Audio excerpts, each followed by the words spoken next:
Hello. Today we're going to visit the Desert Botanical Garden in Phoenix, Arizona. You want to make sure that you have plenty of sunscreen, water, hat and sunglasses, your camera, and safe, comfy footwear before you come. There are no pets allowed except on special dog days, only service animals. They do have special areas for your pets to walk, but they do also recommend if your pets have little booties or socks to wear, you can put those on because this is a desert environment. There are plenty of paths, and you want to stay on the paths because this garden is full of cacti. Although it's very beautiful, it also can be a little dangerous depending on what kind it is. And you can check out what you're going to do when you walk in the garden, and it'll have a map and any experiences that are going on that day. And it's not just a nature trail, it is also a highly regarded venue in the Phoenix area for art exhibits, photography, weddings, other private events and rentals, music performances, and holiday traditions such as Las Noches de las Luminarias and La Posada. Right now, while I was visiting during September through November, they do have a butterfly exhibit, and that is called the Majestic Mariposas. And I am following the trail around to get to where they house the butterflies. They keep it in a contained area, and they let a few people in at a time. They do monitor that because they don't want the butterflies inside to escape. They do have some information outside on how you can build structures to encourage butterflies and bees and flying insects to come to your garden to help pollinate or to live. Once you get inside, you need to be careful, kind of almost careful where you step so you don't step on any butterflies, maybe kind of walk slowly, shuffle around. But it is full of butterflies. There are about 1,000 butterflies flying free in this little containment. And you just can take pictures of them. They don't really want you touching them, but the butterflies may land on you. So you do have to be aware of that and be careful. And the flowers that they have are just as beautiful as the butterflies. They do have a poster with a list of what kind of butterflies you're looking for or what you might be seeing while you're in this butterfly enclosure. And they do have feeders and plants, and like I said, beautiful flowers all through this area to encourage the butterflies to land, and so that you can see them up close. And they are just amazing. They're just fluttering through here. It's just gentle and magical. So as you're walking through, you just have to kind of take your time, for the people in front of you. If someone wants to stop and take pictures, kind of be polite, let them get the picture of their butterfly up close where you don't have to, they don't have to touch it, and you just keep walking. And there's monarchs, and what else did I see? There were swallowtails, buckeyes, painted ladies, and they do have information where almost half of the butterfly species, which is over 700 butterfly species found in North America, can actually be found in Arizona. So that was kind of interesting information and exciting. And the butterflies come in all different colors. They also have a space in the back. It's an enclosure, but you can see through the glass where they have the chrysalises and the cocoons and everything in different stages. And there's actually some butterflies coming out of their cocoons. So that's kind of exciting if you get there at the right time and they're coming out.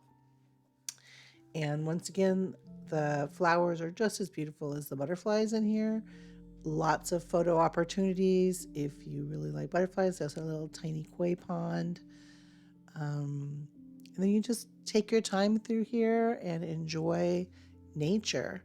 You don't always get to see butterflies up close like this, so it's kind of nice. This was also included in the admission price with the ticket for the day, so you can come through here as many times as you want. You can stay in here. They don't really have a time limit, but just be polite, to other guests. Keep moving. Don't walk in front of people when they're taking pictures. Kind of keep your voice down. And then on the other hand, once I walked out of the butterfly exhibit, there was this stinky flower with the fly. So it's actually like this flower. It's called a Stapelia, I believe. And it smells like, I guess, rotted meat. I didn't get close enough to smell it myself, but there was a fly that was actually interested in it. So that was kind of a good photo opportunity. As you walk through the garden, they're going to have all different kinds of cacti, and most of them do have little signs kind of telling you what they are. You have everything from little tiny cacti to really tall cacti. Also, the art exhibit that was there while I was there was Fernando Botero. It was the artist exhibition. They had his sculptures around the garden, and then also enclosed in one of the rooms, they had information videos on his art, also paintings that he had, and it was just a really good exhibit. And like I said, this garden isn't just known for being a desert garden, which is great if you're new to Arizona or you're visiting the United States and you kind of just want to see different cacti, or you want to know how to make your own xeriscape garden. But this venue just does amazing things. They have musical guests throughout the year. This particular day, also, I was there the beginning of November, so there was also Dia de los Muertos event that was going on, but I'll have that on a separate video. And then you just stay on the paths. It's very beautiful. You can bring your own lunch or snacks, or they do have some cafes and restaurants that you can also purchase food at. And they have plenty of benches to sit down. There's some tables. There is some shade, but I'm not going to say there's a lot of shade. So, if you're not used to the Arizona sun, this video was taken in November and it was still about 93 degrees this particular day. So it was pretty warm, very sunny. You do need to come ready for that. But also the photography, the photos that you can get here just are amazing. I mean, people come here for family photos, weddings. People have their weddings here, and there's the different times of the day are going to get you different pictures. Just the sunsets, the sunrise, the different shadows, just all the beautiful plants that are growing here are just amazing. That all these plants can grow in the middle of the desert.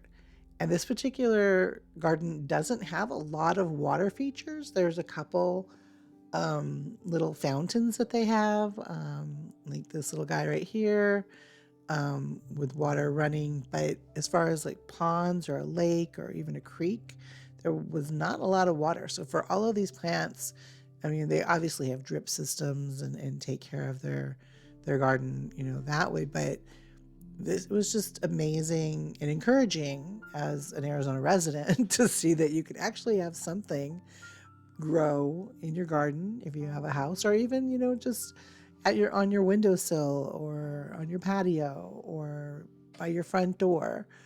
And there's so many different varieties of cacti here. They do have, like I said, they do have signs all around.